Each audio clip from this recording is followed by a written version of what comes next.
Good morning, students. Previously, நம்ம என்ன பார்த்தோம்னா HMT-ல conduction பார்த்துப்போம், transient conduction பார்த்துப்போம். Next topic வந்து convection. Convexல ரொம்ப முக்கியமான விஷயம் வந்து fins. ஸோ அதை பற்றின கான்செப்ட்ஸும் ப்ராப்ளம்ஸும் நம்ம இன்னைக்கு டிஸ்கஸ் பண்ணலாம். ஸோ ஃபஸ்ட்டு கன்வெக்ஷன் என்னென்னு பார்க்கலாம். ஸோ கன்வெக்ஷன் வந்து கன்வெக்ஷனுக்கு நம்ம ஃபுரியரில் பார்த்துருப்போம். அதே மாதிரி கன்வெக்ஷனுக்கு என்னெல்லாம் இருக்கும் அப்படின்னு பார்த்தோம்னா Newton's law of cooling. So இதில் வந்து கன்வெக்டிவ் ஹீட் ட்ரான்ஸ்ஃபர் Q அது எப்படி இருக்குன்னு பார்க்கலாம். ஸோ ஏரியா இன்க்ரீஸ் பண்ணோம்னா இங்கேயும் ஹீட் ட்ரான்ஸ்ஃபர் இன்க்ரீஸ் ஆகும். So Q is proportional to A. Temperature டிஃப்ரென்ஸ்க்கும் QO directly proportional. So A and delta are directly proportional. So இந்த ப்ரொபோஷனாலிட்டி கான்செப்ட் மூவ் பண்ணோம்னா H போட்டுக்கலாம். அது வந்து ஹீட் ட்ரான்ஸ்ஃபர் கோஎஃபிஷியன்ட் சொல்லுவாங்க. ஸோ வந்து இது ஒவ்வொரு மீடியமுக்கும் மாறும். ஸோ இப்போது நார்மல் ஃப்ரீ கன்வெக்ஷனுக்கு வந்து இது கம்மியாக இருக்கும். ஃபோர்ஸ்டு கன்வெக்ஷன்னா H ரொம்ப அதிகமாக இருக்கும். ஃப்ரீ கன்வெக்ஷன்னா எப்படின்னா டியூ டு டென்சிட்டி டிஃப்ரென்ஸ்னால நடக்கும். இதே ஃபோர்ஸ்டு கன்வெக்ஷன்னா எக்ஸ்டர்னல் ஃபோர்ஸ் மூலமாக நடக்கும். ஸோ ஹெச்சுக்கு என்ன ஃபார்முலான்னு பார்த்தோம்னா இதெல்லாம் கீழே கொண்டு வந்தோம்னா Q by A into del T.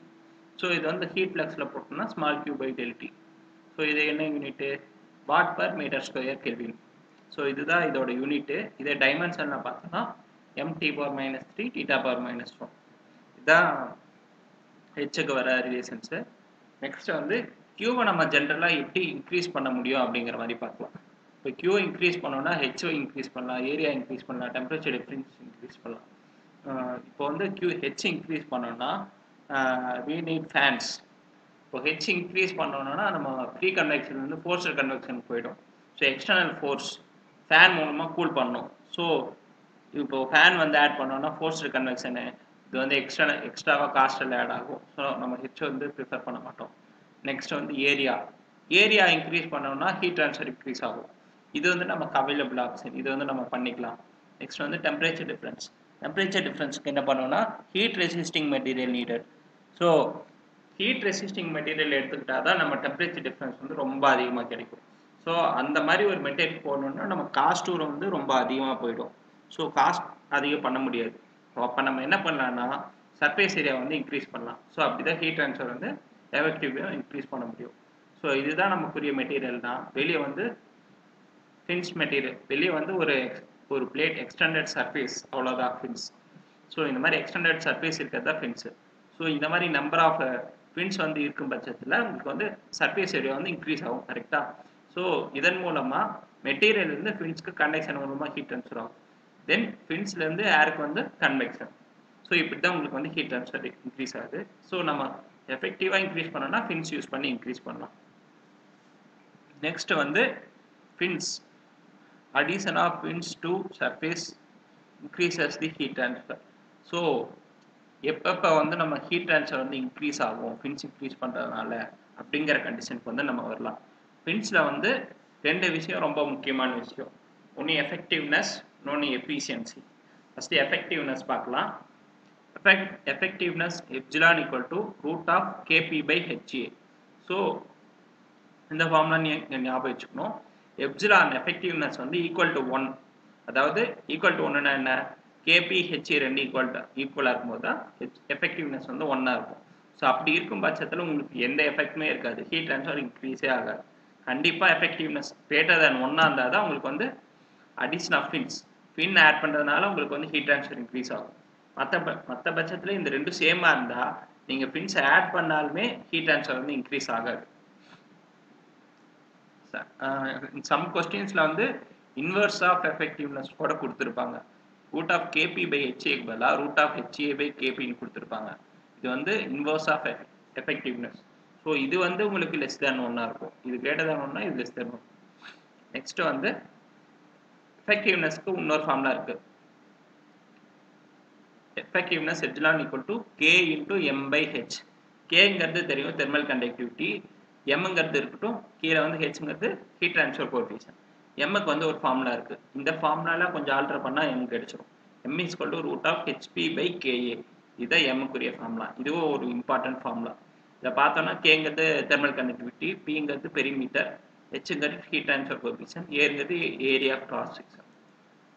So இப்போ அதில் அந்த ஃபார்முலாஸ் எல்லாம் பார்த்துருவோம். அது ரிலேட்டடாக ப்ராப்ளம்ஸ் பார்க்கலாம். First question, construct the following statement pertaining to heat transfer through fins. Fins are equally effective irrespective of whether they are on hot side or cold side of fluid. Fins எப்போ எஃபெக்டிவாக இருக்கும் அப்படின்னு பார்த்தோம்னா ஃபின்னோட effectiveness formula முன்னாடி பார்த்துருப்போம்ல root of H P by K root of K P by H A. இந்த ஃபார்முலாவில் KP அதிகமாக இருக்கணும், ஹெச்ஏ கம்மியாக இருக்கணும். அப்போ தான் உங்களுக்கு வந்து எஃபெக்டிவ்னஸ் அதிகமாக இருக்கும். ஸோ கே அதிகமாக இருக்கணும், ஹெச் கம்மியாக இருக்கணும். ஆனால் இந்த சம்மில் என்ன கொடுத்துருக்காங்கன்னா ஹாட் சைடு கோல்டு சைடு ரெண்டு சைடில் எங்கே வேணாலும் இருக்கலாம்ங்கிறாங்க. So hot side cold side அது பேஸ் பண்ணி ஹெச் வேல்யூ வந்து மாறும் கரெக்டாக. ஆனால் நமக்கு ஹெச் வேல்யூ கம்மியாக இருந்தால் தான் உங்களுக்கு வந்து அதிகமான எஃபெக்டிவ்னஸ் கிடைக்கும். ஸோ அப்போ இது தப்பு. நெக்ஸ்ட் வந்து temperature along the fin is variable and hence the rate of heat transfer varies along the element of fin. இப்போ டெம்பரேச்சர் போக போக உங்களுக்கு குறைஞ்சிட்டே தானே இருக்கும்.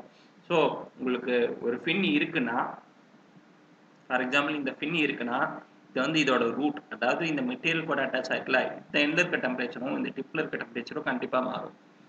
ஸோ அதை பொறுத்து ஹீட் ட்ரான்ஸ்ஃபரும் மாறும் கரெக்டாக. ஸோ இது வந்து correct. Next fins may be made of material that have a higher thermal conductivity than the material of wall. இப்போ பார்த்தது தான் கே வந்து ரொம்ப அதிகமாக இருக்கும். ஸோ இதுவும் கரெக்டு. இப்போ 2 and 3 are correct. Fourth one, fins are arranged at right angles to the direction of flow of working fluid. இந்த கேஸ் இல்ல 2 and 3 are correct. Option B. Next one, the addition of fins to the surface increases the heat transfer if root of HA by Kp. நம்ம என்ன பார்த்திருக்கோம், effectivenessனா root of Kp by HA. இது வந்து அதுக்கு ஆப்போசிட்டா இருக்கு. இப்போ effectiveness increase ஆச்சுன்னா உங்களுக்கு வந்து heat transfer increase ஆகும். அதே inverse of effectiveness 1 by epsilon தான் இப்போ ஃபார்முலால கொடுத்துருக்காங்க. 1 by epsilon வந்து less than 1. So option C. Next one, a fin length L protrudes from surface held at temperature T0 greater than the ambient temperature. ஒரு fin இருக்கு, அதோட length L, அது surface material surface வந்து protrude ஆகுதுன்னு சொல்றாங்க. அது என்ன டெம்பரேச்சர் வச்சிருக்காங்கன்னா T0 னு வச்சிருக்காங்க, greater than ambient temperature. Next வந்து heat dissipation from the free end of the fin is assumed to be negligible சொல்லிருக்காங்க. இப்போ ஃபிக்ஸ்டு எண்ட் ஃப்ரீ எண்ட் ரெண்டு இருக்குல்ல, சர்ஃபேஸோட அட்டாச் ஆகிக்கிறது வந்து ஃபிக்ஸ்டு எண்ட், ஃப்ரீ எண்டுங்கிறது எதுவுமே இல்லாமல் ஏரில் இருக்கிறது. ஸோ அந்த ஃப்ரீ எண்ட் ஆஃப் ஃபின் அது வந்து அங்கே டெம்பரேச்சர் அங்கே வந்து என்ன சொல்லியிருக்காங்கன்னா ஹீட் டிசிபேஷன் வந்து நெக்லிஜிபிள்னு சொல்கிறாங்க. அப்போ Q வந்து நெக்லிஜிபிள், Q ஈக்குவல் டு 0னா Q is equal to HA delta T தெரியும்ல, அப்போ டெல்டி ஈக்குவல் டு 0. இப்போ அங்கே டெம்பரேச்சர் டிஃப்ரென்ஸ் இருக்காது. நெக்ஸ்ட் வந்து பார்த்தோம்னா என்ன கேட்குறாங்கன்னு பார்த்தோம்னா temperature gradient at the fin tip. Fin tip root டிப்னு ரெண்டு இருக்கு. சர்ஃபேஸோட அட்டாச் ஆகிருக்கிறது வந்து ரூட் டிப், ஃப்ரீயாக இருக்கிறது வந்து ஃபின் டிப். ஸோ அங்கே வந்து எவ்வளோ டெம்பரேச்சர் கிரேடியன்ட் டிஃப்ரென்ஸ் இருக்கும்னு கேட்குறாங்க. இப்போ தான் நம்ம பார்த்தோம் அங்கே வந்து ஹெச் நெக்லிஜிபிள், ஹெச் ஜீரோங்கிற சாரி Q நெக்லிஜிபிள், Q ஜீரோங்கிறதுனால டெல்டியும் 0. ஸோ இது வந்து 0. நெக்ஸ்ட் வந்து efficiency of a fin with insulated டிப்னு சொல்கிறாங்க. இங்கே பார்த்தோம்னா டிப் வந்து இன்சுலேட்டட், அதே பட்சத்தில் எஃபெக்டிவ்னஸ் இல்லை, எஃபிஷியன்சின்னு ஒன்று இருக்க சொன்னேன்ல, அதுதான் இது. எஃபிஷியன்சி வந்து இப்போ பார்த்தோம்னா எதை பொறுத்து இருக்குன்னா M and L. ஸோ அதை பொறுத்து இருக்கும். எம்ங்கிறது தெரியும், root of H P by K A. So எல்லுங்கிறது லென்த் ஆஃப் ஃபின். இது ரெண்டு கேஸ் எடுத்துக்கலாம். ஃபஸ்ட்டு இன்ஃபைனைட்லி லாங் ஃபின், அது பார்த்தோம்னா எஃபிஷியன்சி ஈக்குவல் டு 1 by mlன்னு ஃபார்முலா. இதே efficiency of fin with insulated டிப்பாக இருந்துச்சுன்னா மேலே வந்து tan h ml வரும். So tan h ml by ml. So B தான் ஆன்சரு. நார்மலாக இன்ஃபினைட்லி லாங் ஃபின்னாக இருந்துச்சுன்னா 1 by ml. ஸோ இதை நோட் பண்ணிக்கோங்க. நெக்ஸ்ட் வந்து insulated tip temperature of a rectangular longitudinal fin having an excess root temperature of theta naught. So ரூட்டில் இருக்க temperature வந்து theta naught அதிகமாக இருக்குன்னு சொல்கிறாங்க. ஸோ இதுக்கு வந்து இன்சுலேட்டட் டிப், ஸோ அங்கே ஆப்போசிட்டில் இருக்க இன்சுலேட்டட் டிப்பில் எவ்வளோ டெம்பரேச்சர் இருக்குன்னு கேட்குறாங்க. இதோட ஃபார்முலா வந்து theta naught by cos h ml. So இது நோட் பண்ணிக்கோங்க. நெக்ஸ்ட் வந்து consider the following statements pertaining to large heat transfer rate using fins. ஃபின்ஸில் வந்து லார்ஜ் ஹீட் ட்ரான்ஸ்ஃபர் ரேட் கிடைக்கணும்னா நம்ம என்னென்ன பண்ணணும்னு கேட்குறாங்க. ஹீட் ட்ரான்ஸ்ஃபர் ரேட் அதிகமாகணும்னா நமக்கு எஃபெக்டிவ்னஸ் அதிகமாகணும். எஃபெக்டிவ்னஸ் அதிகமாகணும்னா Km by H. K அதிகமாக இருக்கணும், M அதிகமாக இருக்கணும், H கம்மியாக இருக்கணும். ஸோ அதுக்கு ஏற்ற மாதிரி பார்க்கலாம். Fins should be used on side where heat transfer coefficient is small. So Km by H, H கம்மியாக இருக்கிற இடத்துல தான் யூஸ் பண்ணணும்.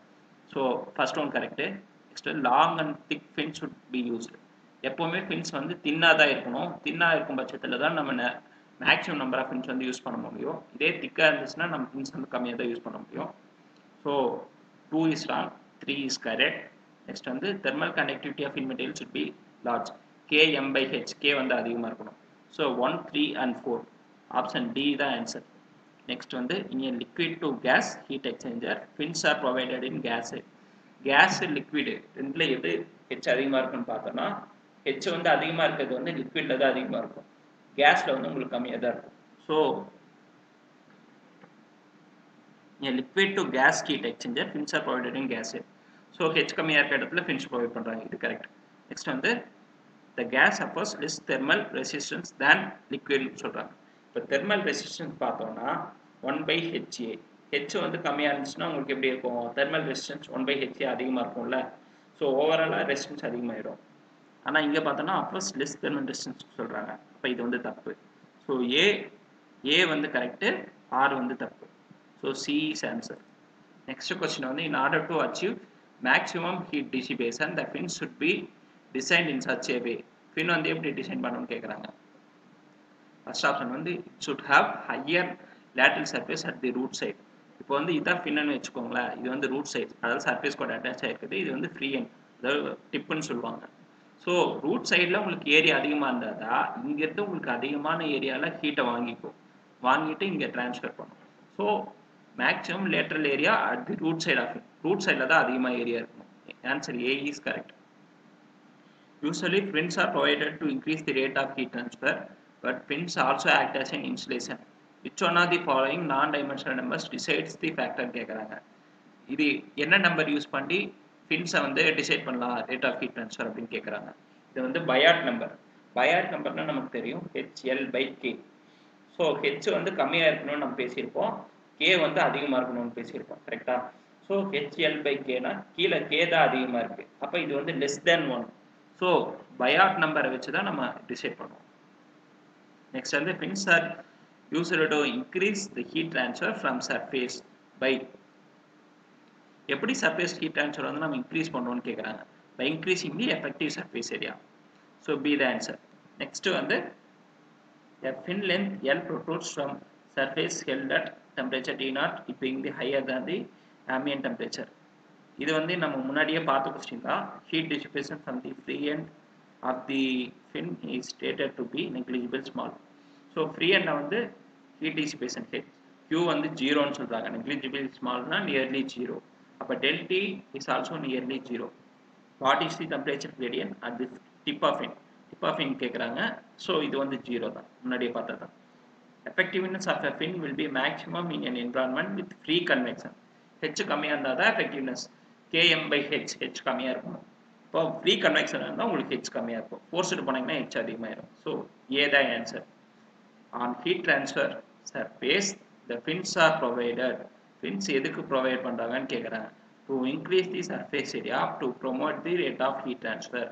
C the answer. நெக்ஸ்ட் வந்து fins are made as thin as possible. To எதுக்காகன்னு கேட்குறாங்க. To accommodate more number of fins. Fins அதிகமாக இருந்துச்சுன்னா ஹீட் ட்ரான்ஸ்ஃபர் இன்க்ரீஸ் ஆகும். ஸோ அதுதான் ஆன்சர். நெக்ஸ்ட் வந்து extended surfaces are used to increase the rate of heat transfer when the convective heat transfer coefficient H equal to mk. The addition of extended surface will be. So இப்போ H is equal to mk சொல்கிறாங்க. அப்போ effectiveness epsilon is equal to Km/h equal to 1 வருது. Equal to 1 வந்தால் அது heat transfer increase ஆகாது நீங்கள் fins add பண்ணால். So இதில் வந்து not increase the rate of heat transfer. Next வந்து fins will be necessary and effective only when. எப்போன்னு கேட்குறாங்க. இப்போ நம்ம முன்னாடி பார்த்தது தான் Km/h. K வந்து அதிகமாக இருக்கணும், H கம்மியாக இருக்கும். K is large, H is small. Next வந்து which one of the following statement is correctனு கேட்குறாங்க. fins வந்து எப்போவுமே H கம்மியாக இருக்க சைடில் தான் யூஸ் பண்ணுவோம். fins should be attached on side where heat transfer coefficient is high. இது வந்து தப்பு. effectiveness depends on thermal conductivity only அப்படிங்கிறாங்க. effectiveness epsilon equal to Km/h. K மட்டும் இல்லை, H டிபெண்ட் பண்ணியே இருக்கும். ஸோ இதுவும் தப்பு. நெக்ஸ்ட் வந்து fins must have small thickness for better heat dissipation. So இது வந்து கரெக்ட். fin thickness வந்து ஸ்மாலாக இருக்கணும். Next வந்து 3 fins of equal length and the diameter but made of aluminum, brass, cast iron are heated at 200 degrees Celsius at one end. Fins dissipate heat to the surroundings air at 25 degrees Celsius. The temperature at the free end will be least in case of அப்படின்னு கேட்குறாங்க. இப்போ வந்து நமக்கு 3 fin கொடுத்துட்டாங்க. 3 ஃபின்னுக்கும் equal length, equal diameter. ஆனால் material வந்து வேறு வேறு. ஒன்று அலுமினியம் இருக்குது, இன்னொன்று பிராஸ் இருக்குது, இன்னொன்று கேஸ்ட் அயர்ன் இருக்குது. ஸோ இந்த கேஸில் மூணோட ஒரு ரெண்டு வந்து 200 டிகிரி செல்சியஸில் ஹீட் பண்ணிக்கிறாங்க. இன்னொரு சரௌண்டிங் வந்து 25 டிகிரி செல்சியஸ் இருக்குது. இப்போ வந்து எதில் வந்து கம்மியான டெம்பரேச்சர் வந்து இருக்கும், tip temperature, free end temperature அப்படின்னு கேட்குறாங்க. இப்போ வந்து கம்மி டெம்பரேச்சர் ஃப்ரீ எண்டில் இருக்கணும்னா டெல்டி வந்து ரொம்ப அதிகமாக இருக்கும். கரெக்டாக? அப்போ தான் ஒரு சைடில் உங்களுக்கு ஒரு சைடு 100 இருக்குன்னா ஒரு சைடு ரொம்ப கம்மியாக இருக்கும். அப்போ வந்து டெம்பரேச்சர் டிஃப்ரென்ஸ் ரொம்ப அதிகமாக இருக்குது. அப்போ K is inversely proportional to delta T. அது வந்து நமக்கு தெரியும். ஏன்னா Q is equal to KA delta T by L. இப்போ K and delta T are inversely proportional. இப்போ டெல்டி அதிகமாக இருந்துச்சுன்னா K வந்து எப்படி இருக்கோ கம்மியாகிடும். ஸோ நம்ம கேஸ் வந்து எது லீஸ்டாக இருக்குன்னு கேட்குறாங்க. அப்போ வந்து K வந்து கம்மியாகிடுது. கரெக்டாக? ஸோ இதில் எது K கம்மின்னு பார்த்தோம்னா ஃபஸ்ட்டு அலுமினியம், அதுதான் K அதிகம். நெக்ஸ்ட்டு பிராஸு, அடுத்து கேஸ்ட் அயர்ன். கேஸ்ட் அயனுக்கு தான் K ரொம்ப கம்மி. ஸோ கேஸ்ட் அயர்ன் தான் ஆன்சர். நெக்ஸ்ட் வந்து fins R equally effective irrespective of whether they are hot or cold side. So இது தப்பு. நெக்ஸ்ட் வந்து temperature along the fin is variable and hence the rate of heat transfer varies along the fin. So இது வந்து correct. So option A வந்து தப்பு, இது B வந்து true. So option D. So வந்து consider the following statement increase in fin effectiveness is cost by high value of. இது ஹையாக இருக்குன்னு கேட்குறாங்க. Effectiveness epsilon equal to KM by H. So K அதிகமாக இருக்கணும், M அதிகமாக இருக்கணும். பார்க்கலாம். ஹெச் வந்து கம்மியாக இருக்கணும். ஸோ கன்வெக்டிவ் கோஎஃபிஷியன்ட் அது தப்பு, அது வந்து கம்மியாக தான் இருக்கணும். நெக்ஸ்ட்டு K அதிகமாக இருக்கணும். ஏரியா வந்து பார்த்தோம்னா effectiveness epsilon equal to KP by ஹெச்ஏன்னு பார்த்துருக்கோம்ல, ஏரியா கீழே தான் வருது. ஸோ ஏரியா கம்மியாக தான் இருக்கணும். நெக்ஸ்ட் வந்து சர்க்காம்ஃபரன்ஸ் KP பை HA, Pங்கிறது பெரிமீட்டர், அதான் சர்க்காம்ஃபரன்ஸ். ஸோ 2 and 4 தான் அதிகமாக இருக்கணும். Option D. நெக்ஸ்ட் வந்து fin will be more effective when Biot number is. Biot number வந்து HL பை K. கரெக்டாக? K வந்து எஃபெக்டிவ்னஸ்ன்னு பார்த்தோம்னா KM பை H. K அதிகமாக இருக்கணும், H கம்மியாக இருக்கணும். ஆனால் பயாட் நம்பரில் HL பை K. ஸோ கீழே தான் K இருக்குது. K அதிகமாக இருந்துச்சுன்னா பயாட் நம்பர் வந்து லெஸ் தேன் 1 ஆகிடும். கரெக்டாக? ஸோ இது வந்து லெஸ் தேன் 1. நெக்ஸ்ட் கொஸ்டின் வந்து 2 ராட்ஸ் இருக்குது. ஒன்னோட லென்த் வந்து L, அந்த அதர் ஆஃப் லென்த் 2L. 2 ராடுக்கு ஒன்று வந்து L, இன்னொன்று வந்து 2Lன்னு சொல்லியிருக்காங்க. நெக்ஸ்ட் வந்து both ends of longer rod are maintain 100 degree Celsius. 2L தான் லாங்கர் ராடு, இது 2 end of 100 degree Celsius maintain பண்ணுறாங்க. while the other one end of the shorter rod is maintained at 100 degrees Celsius while the other end is insulated. ஒரு end வந்து 100 degree Celsius இன்னொன்று வந்து insulated tip. இது என்ன சொல்கிறாங்கன்னா both rods are exposed to same environment 40 degree Celsius, surrounding temperature 40 degree Celsius சொல்லிட்டாங்க. Next என்னன்னா temperature at the insulated in these measured to be 55 degree Celsius. இங்கே வந்து insulated டிப்பு, இதில் வந்து 55 மெஷர் ஆகுதுன்னு சொல்கிறாங்க. என்ன கேட்குறாங்கன்னா temperature at the midpoint of longer rod எவ்வளோன்னு கேட்குறாங்க. இதுதான் மிட் பாயிண்ட்டு, இதில் வந்து எவ்வளோ டெம்பரேச்சர் இருக்கும்னு கேட்குறாங்க. இங்கே பார்த்தோன்னா டெம்பரேச்சர் வந்து குறைஞ்சிட்டே வரும், இதுலேருந்து குறைஞ்சிட்டே வரும். இங்கேயும் பார்த்தோன்னா இங்கேருந்து குறைஞ்சிட்டே வரும். ரெண்டு ரீச் ஆகி ஒரு பாயிண்ட்டுக்கு ரீச் ஆகும். அங்கே வந்து டெம்பரேச்சர் டிஃப்ரென்ஸ் இருக்காது. DD by dx equal to 0 அப்படிங்கிற கேஸ் வரும். ஸோ இங்கே பார்த்தோன்னா அங்கே வந்து லென்த் L, அதாவது பாதி லென்த்தில் இருக்கும். இங்கே பார்த்தோன்னா length L insulated tip. Insulated டிப்னா டெம்பரேச்சர் டிஃப்ரென்ஸ் இருக்காது. DD by dx equal to 0, அதுதான் இன்சுலேட்டட் டிப். ஸோ இந்த கேஸ் பார்த்தோன்னா இது அப் டு பாதி வரைக்கும் ஒரே கண்டிஷனாக தான் இருக்குது, பவுண்டரி கண்டிஷன்ஸ். ஸோ அப்படி பார்க்கும்போது இங்கே என்ன டெம்பரேச்சர் போதோ அதுதான் இங்கே சென்டர்லேயே இருக்கும். ஸோ இங்கே 55 இருக்கா, இங்கே 55 தான் இருக்கும். ஸோ மிட் பாயிண்ட் டெம்பரேச்சர் எவ்வளோன்னா அதுவும் 55 டிகிரி செல்சியஸ் சி. ஸோ இந்த வீடியோவில் நம்ம கன்வெக்ஷனில் ஃபின்ஸ் டாபிக் வந்து கவர் பண்ணியாச்சு. இது வந்து இஎஸ்சி கொஸ்டின்ஸ் வந்து நம்ம பார்த்துருக்கோம். இன்னொன்று எஸ்எஸ்சி ஜேஇ டிஆர்பி கொஸ்டின்ஸ் எல்லாம் பார்த்து ப்ராக்டிஸ் பண்ணுங்கள். Thank you friends. நெக்ஸ்ட் வீடியோ போடுற வரைக்கும் நீங்கள் ஹெச்எம்டி பிளேலிஸ்ட் இருக்குது இங்கே கீழே. ஸோ பிளேலிஸ்ட் யூஸ் பண்ணி ஹெச்எம்டியில் இருக்க வீடியோஸ் கான்செப்ட்ஸ் எல்லாம் பார்த்துட்ருங்க. Thank you friends. நெக்ஸ்ட் வீடியோவில் பார்க்கலாம்.